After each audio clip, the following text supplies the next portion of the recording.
All right, what's going on, guys? Welcome back to the channel. My name is Highruler, and today's video is going to be talking about South Park Snow Day. Now, before we continue, obviously, I just want to give a shout out to THQ Nordic, who provided me with a game key so I can have a bunch of content out for you guys early. Now, alongside this video, there will be full gameplay videos, including full chapters, as well as boss fights available on the channel for you guys to check out. Now, let's talk about the actual game itself and what the game actually is. Because I think for a lot of people, they were expecting something similar to the last two previous games, and that is a 2D kind of story game set within the South Park universe. And this is definitely a change on the formula, because instead of a 2D story game, you're getting a 3D roguelite. And now a lot of you guys probably just asked what a roguelite is. Now, the best way for me to explain what a roguelite is that it's basically a game that you have chapters and you're able to replay the game because the game is built upon replayability. Now,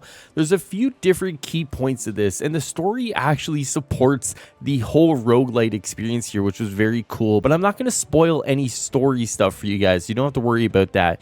But what I will say, though, is that the narrative does tie into the actual game mechanics quite well, and I did actually enjoy that quite a bit. Now, within the structure of the game, you do have 5 chapters here, each chapter unlocking as you progress through the game. Now, within each chapter, you will have a choice of difficulty here, obviously being easy, normal, and hard.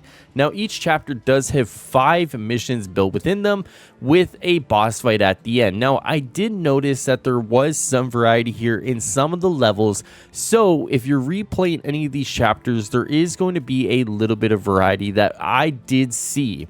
Now, what does this mean for your overall experience playing the game? Well, as noted, it's not going to be what you kind of imagined that this game would have been, right? This game is very different from what you may have expected and what you know from South Park games. Instead of that combat that is very turn-based, what you're getting is an action-style combat game. And honestly, the combat does feel quite satisfying. Instead of, once again, you're kind of picking your moves, you're kind of playing it almost like a Pokemon, you're almost now playing it more in lines of like a Devil May Cry, a very watered down version, mind you, but the combat is very fluid, and I will give the team a lot of credit for that.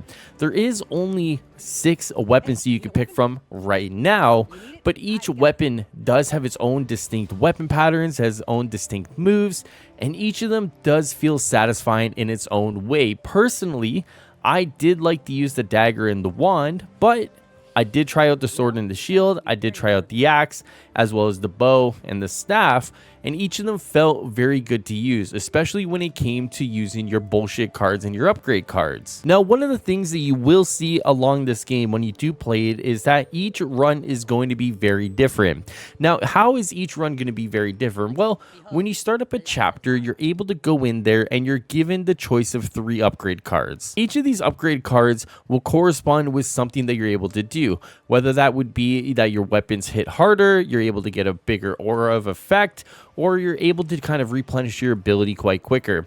There's multiple different cards that you can get, each of them having their own rarity, whether that's going to be uncommon, common, rare, legendary, so on and so forth. And each of those will obviously scale up depending on the rarity that you get. So it does give you some variety once again, and you're never quite sure what you're going to get. Now, what you can do is re-roll them, and you're able to kind of get a different one, and you're always getting a new card at the end of each level. So by the time you get to that boss fight that's contained in each chapter, you will be quite a bit powerful. Now, on the other hand, the enemies will also get their bullshit cards as well as their upgrade cards. Now, bullshit cards, for anyone who don't know what they are yet, it's basically your get out of jail card. It's your big card. What they like to say is that how you rewrite the game rules are done with the bullshit cards. Now, some of the examples of this, that you are able to kind of be big, shoot laser beams out of your eyes for any of my Cyclops fans, or able to call down meteor storms. These are the bigger cards that are able to sway the battle that you're in. And honestly, it is quite a bit of fun using them. So make sure that you're able to use them and enjoy them. Now, One of the things that I will say though that I wasn't able to experience over the last couple of days is the free launch DLC that is coming. Now this launch DLC is actually going to be a horde mode, but what I know is that this horde mode will offer more variety, more challenge, and more things to do within the game in between acts. So whether you want to go and replay the acts with different bullshit cards and upgrades, or whether you want to play the horde mode, this game does have a bit of variety to it, which is always nice.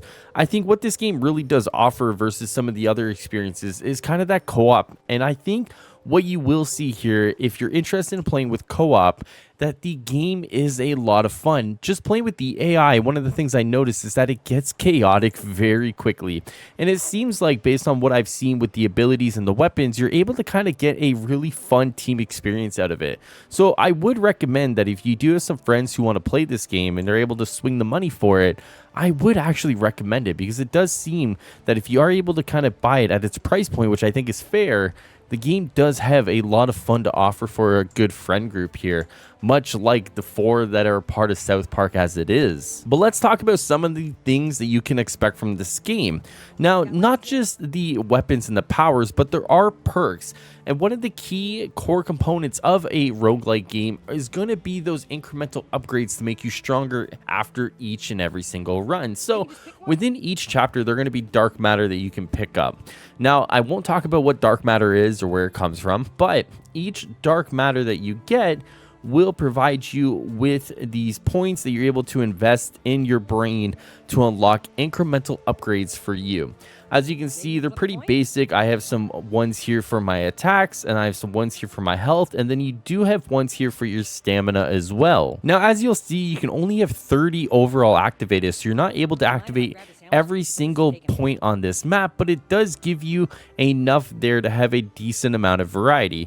Now, after a full run through all 5 chapters, I only was able to activate this many, so it will actually take you quite a bit to have enough dark matter to activate 30 full nodes on your brain. So it does give you a lot of reason to get back in there and replay the game, which once again, the game is built on that replayability, and I think they do a good job on it. Now let's talk about cosmetics, one of the things that I think they do quite well. Now, there is something I need to talk about here, and it is that yes, if you do pre-order the game, you do have access to a cosmetic that you're able to use in the game.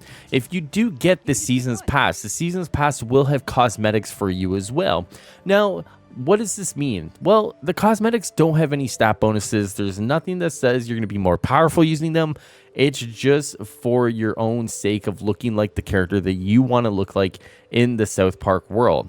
Outside of both either pre-ordering or getting the Seasons Pass, the rest of the cosmetics are done through challenges, and you're able to unlock your PP or platinum points, and then you're able to put them towards the cosmetics that you want within the base, right? So you can see here, I acquired a legendary upgrade, which gave me 20. Now, when you have these platinum points, you have to go over here to where Tweak is, and then what you're going to want to do is go to the bazaar, and it just looks like a lot of them are kind of basic, but you're able to put together the look that you want. So keep that in mind, that you do have to grind out the currency once again to get the look that you want, because outside of that, the looks that you're able to pick from, the clothing options you're able to pick from are kind of basic at the start. But for a lot of people who want to go and grind the game, once again, there's another reason for you to get back in there, replay the chapters, play the horde mode, and really grind out what you can out of those challenges so you can get the perfect look that you want in the game. One of the things that I will say though is that the boss fights weren't really that difficult. It does look like the boss fights have been not the greatest, but I will say though that they will obviously be a lot of fun, and I think there's a lot of fan service there for people who really enjoy certain aspects of South Park. But I wouldn't go into this expecting like an Elden Ring situation or anything like that. I think if you have 4 players who are very well coordinated, I think a lot of these bosses are going to be nukeable, but I don't think that really deters from the experience anyways, because I think the whole point of this game is to really get better, get stronger, and go through these runs as quick as you can. So to that end, I think the boss fights fit in terms of the difficulty, But I know for people who may want a more richer experience that they're just not going to get it from what is being offered in this game.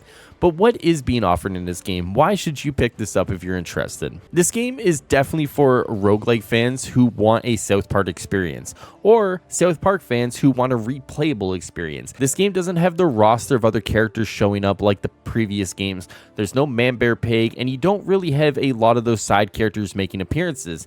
The story will really focus on the 4 main characters as well as your own character, and that really is it. Outside of that, if you want to play South Park with your friends, this is probably the best experience that you could ask for. It really is a fun, solid game. I didn't really experience any issues with it. I didn't really experience any bugs, and it really just seemingly went and ran and played great. So if you're looking for a 3D co-op experience with some smooth gameplay, some smooth combat action, it really does seem like South Park is that kind of game for you. It's really hard for me to not recommend it, especially with the day 1 launch DLC that is going to be free once again. And honestly, guys, if you're interested at all in roguelites or South Park, I really do feel like this game has a lot to offer. We'll have to see as the season pass gets announced and what's coming with it, what kind of content they're going to add. Of course, it could be more missions, more weapons, more cosmetics. And we do know that obviously they want to expand the game further and further. So the question is, how far is that expansion going to go? And what kind of fuller experience can we expect when the content is all said and done and has been added to the game? But for right now, is South Park Snow Day worth the $40 that it's asking? I would probably say yes. I would say that this game, while it's not a full true story experience that the last 2 games were, I think this game does offer a lot. And I think this game still does offer a lot to South Park fans who really want to just be added back to this world. They will reference the other games within this whole narrative, and they will kind of reference how OP we did get in those games, but it's not really a direct sequel. It just seems like they'll kind of, tie back and be like, oh, we were so OP, but none of those kind of story decisions or anything that happened there really do impact this game whatsoever. So that's all I got for you guys. Kind of a first impressions video here. It's not a full review because once again, I wasn't able to play the DLC, but I played enough South Park over the last couple of days to say that this game is worth it. It's a lot of fun, and I would recommend it if you're someone who's looking for a co-op experience, or you're looking for a South Park experience, or you're just looking for something to sink some hours into. This game does offer quite a bit, and I do think that this game will get better as the course of the year goes on and more content is added with the season's pass. And I really do think this game will have a good year ahead of it. But if you guys want more news, coverage, and more of the games I play, make sure you subscribe to the channel, like the video, leave a nice little comment, and I'll see you guys next time. As always, enjoy the rest of your day and night. Take care of yourselves. Later, guys.